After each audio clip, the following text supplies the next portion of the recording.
Hi, it's me again with Corel Draw tips and tricks, and somebody sent me this. I think it's a JPEG of a. Uh,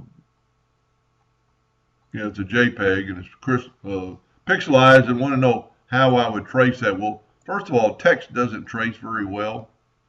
This would be a very easy, fun project to do. So let's just do it. And it's kind of ironic. I just did a heart video and used the basic. Under your polygon, you got your basic shapes, and you'll get your heart. Hold down your control button and get a perfect heart.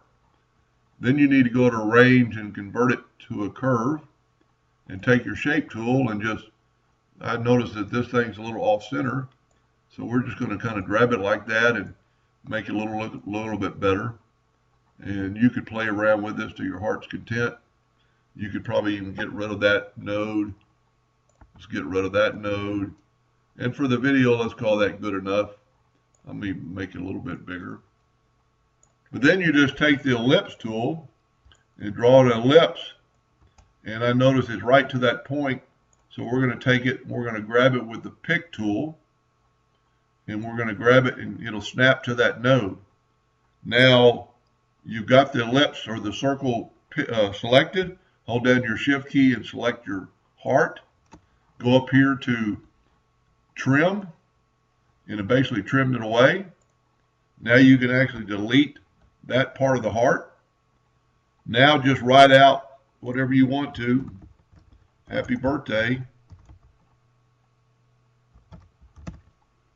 Make it whatever size you want. Make it whatever font you want.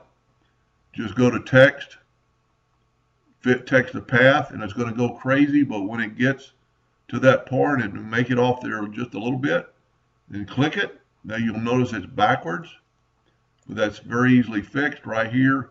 Mirror it horizontally, mirror it vertically, and then you can just move it down a little bit to wherever you want. And then just take your heart, fill it in, take away your outline, and we'll see how close that came. That's pretty close. Theirs is a little bit more rounder on the top, and my happy birthday is a little further away. But you get the idea, and that way you've got a good, crisp, sharp vector over that pixelized JPEG picture. And that would engrave very well. Pretty neat design. I hope that helped them a little bit. Thank you for watching.